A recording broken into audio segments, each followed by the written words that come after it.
For my action research project, I've looked at a growth mindset and how teachers can help cultivate this within their students. For my research problem, I was looking at my interest with the concept of a growth mindset and how it affects student achievement and motivation levels inside of the classroom. More specifically, I was looking at a teacher's language, words, and comments, and how all of those things encourage students to try their best and learn from their mistakes. I think that in doing all these things, a teacher can positively contribute to the formation of a growth mindset in his or her students. Also, when a classroom environment promotes a growth mindset, I think that each student's level of motivation and achievement can increase. In my research, my problem or area of concern focuses on the role of the teacher in aiding students as they develop a growth mindset, which in turn I believe has the potential to improve their achievement and motivation levels. I think that as a future teacher, it will be my job to keep students motivated and ensure that they will always try their best, which can be done further through my own language. So for an example of this would be positive statements and encouragement that remind students that it's always okay to make mistakes because it's through these mistakes that they're learning the most. So I believe that teachers can really look at how they speak to students, and this will either create a growth mindset or kind of create a fixed mindset. Overall, I firmly believe that looking more deeply into a growth mindset and student achievement and motivation levels, I'll become more knowledgeable of how I, as a future teacher, can help my students reach their full potential. For my action research project or study, my research question is the following. How can I, as a future teacher, foster a learning environment that promotes a growth mindset, which in turn will further improve student achievement and motivation levels in language arts in the primary grades? In order to understand the different elements of my research project, this slide will provide several definitions of words that I use all throughout my study and research, and will provide you with an understanding of what I'm talking about. So the first thing that I've previously mentioned in other slides and earlier in this presentation is the term growth mindset. So growth mindset, the idea that people make mistakes and learn from them, and that every person can learn how to do something new if he or she tries his or her best and remains motivated. So this is contrasted with the term fixed mindset, which is the opposite of a growth mindset. So fixed mindset, the person does not believe that they can learn something new, gets really frustrated when trying something new, and ultimately gives up. In teaching, we've learned a lot about growth mindsets and how creating an environment that promotes a growth mindset will help have all of the students kind of develop this type of mindset and help them meet challenges with a very persistent attitude where they will not feel as though they can meet the challenge, but they will keep trying different ways to kind of solve it. The second term that I've looked at and used in my study and research questions, motivation. So motivation can be intrinsic, so within a person, or extrinsic, motivated by outside influences. People can be self-motivated or motivated by these outside or external influences, such as teachers. So teachers can act as that external influence that can positively or negatively affect a student and whether or not they are motivated.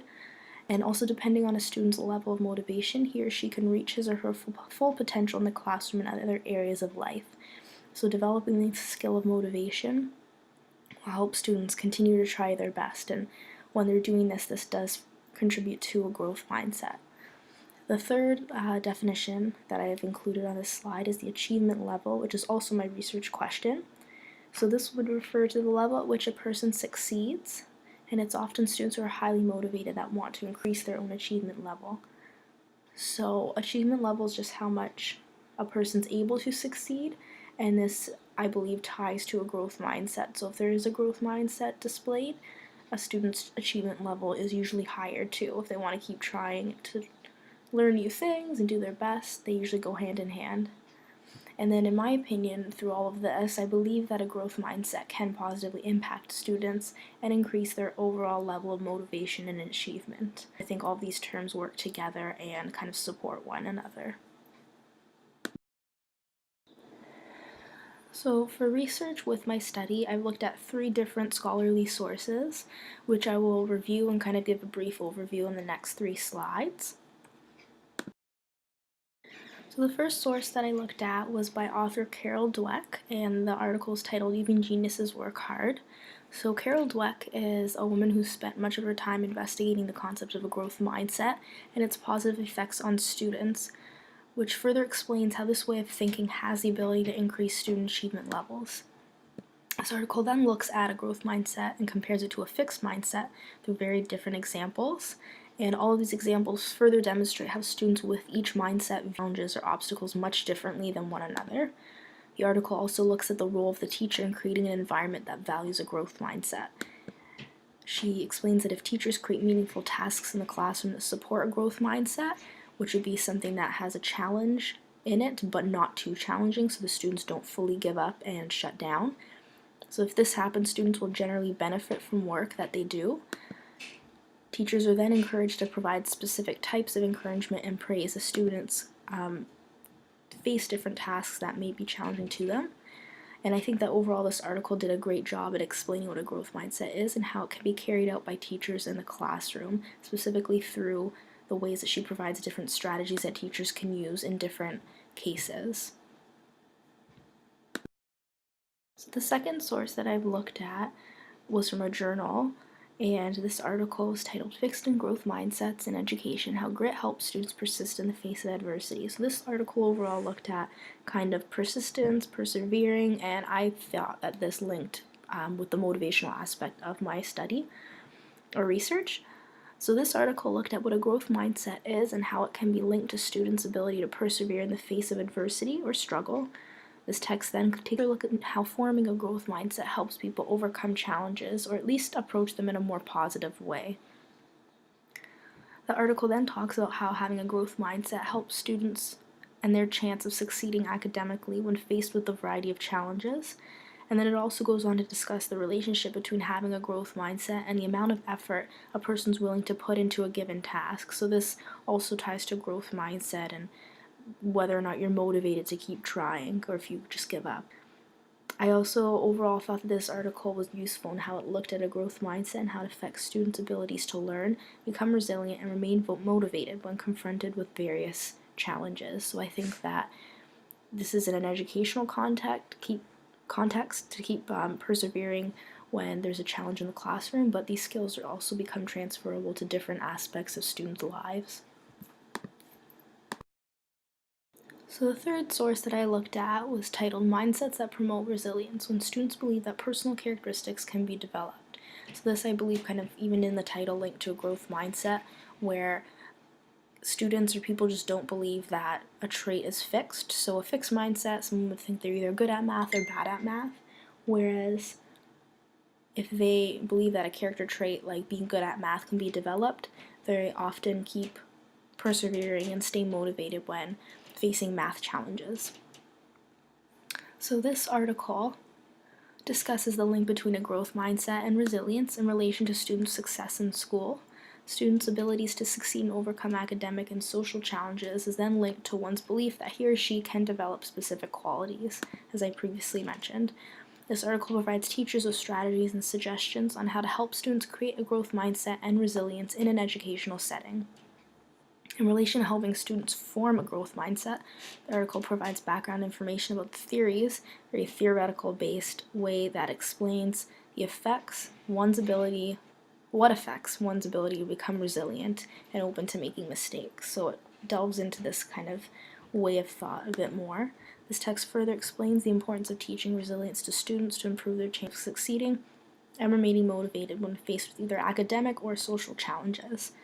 The source is very detailed in explaining the theoretical aspect of a growth mindset, as well as terms like resilience, motivation, and achievement levels that are in students or people in general.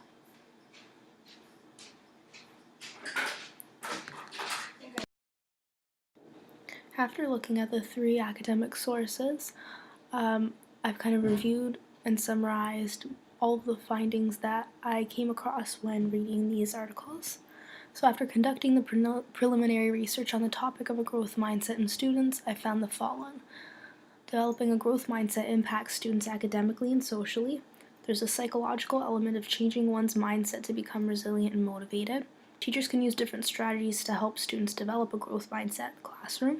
Teachers can also help students interpret a problem as a challenge and help them remain motivated as they search for strategies that will lead them to a solution. So it kind of prevents students from shutting down. Teachers can then model and demonstrate how to approach a problem. For example, keep trying and not give up when there's a problem. So if teachers model this, students will realize that this is the way that they should maybe respond. So this will help students do the exact same thing. There are also various factors that influence students' abilities to persevere in the face of adversity, so we have to try to understand those in our students.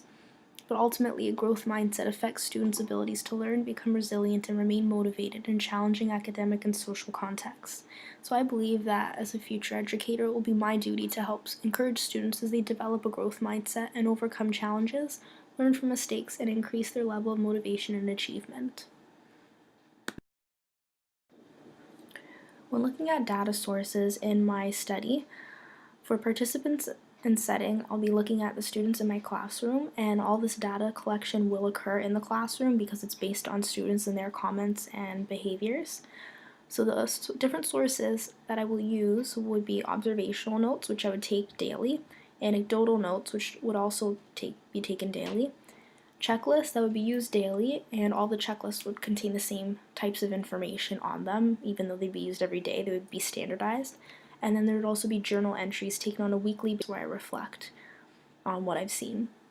So the role of my sources would be to document students' fixed or growth mindsets, specifically the ways that they demonstrate these through their actions and words, and then begin to track their progress and changes in motivation levels as time passes and goes on. When looking at how I would track my sources of data, I would follow the same details that I've put in the chart on this slide. So for my observational notes, they would consist of detailed observations written down. These would focus more on one specific student or one student when they're performing a certain task. And these notes would be taken daily, also all days of the school week, and my notes would be in point form. For anecdotal notes, these would consist of any observations that are written down, and these would be more kind of sporadic incidences of fixed or growth mindsets, or whether or not students are demonstrating motivation as they approach a problem or challenging task. These notes would be taken daily on all weekdays, and they would also be in point form.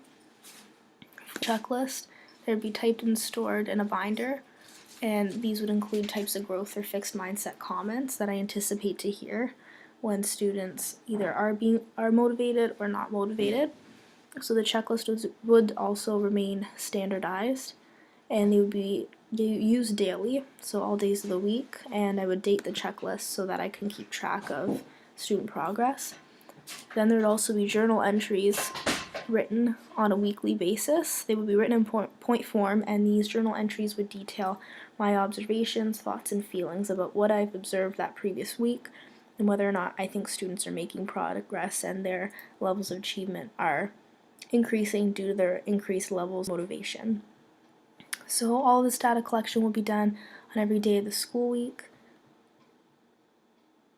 and observational notes and anecdotal notes will be detailing information about growth mindset comments made and students' motivation levels during language arts lessons. To ensure that my data collection is valid and reliable, I'll make sure that my observational notes and anecdotal notes be taken on a daily basis over the course of several months, so about half the school year, and will then be compared with students' motivation levels as they complete different tasks in language arts. When I reflect upon my observational and anecdotal notes, I'll compose a weekly journal entry that includes my thoughts on students' motivation and achievement levels in language. I'll then make sure to observe the same few students daily over the course of several months and take notes on these observations. My checklist will always contain the same information to make sure that they're standardized. And I will also take notes daily during certain periods of time. So for example, when language arts is being taught and students are working on certain activities that have challenging elements to them, I'll make sure to document what's going on when those instances are occurring. To further ensure validity and reliability in my research, I'll make sure to document exactly what I see or hear so that there's no biased interpretations integrated into these notes. I'll be researching different strategies that teachers could use to help instill a growth mindset in students, which will hopefully demonstrate an increased level of achievement and motivation in my students. I'll also make sure to conduct research within the same classroom, making sure to observe the same students so that I can see either growth or no growth within the students and whether or not they've been developing a growth mindset. I'll also make sure to use observational notes, anecdotal notes, checklists, and journal entries to help ensure that all my research techniques are varied, valid, and reliable. In terms of ethical considerations, I'll make sure to keep notes in a binder stored away from other staff and students. Students' names will be changed on my notes, and there will be no details that reveal information about specific students. I'll make sure to only include general comments relating to growth mindset and motivation. Overall, I've learned that designing an action research study would support my knowledge of teaching in the following ways.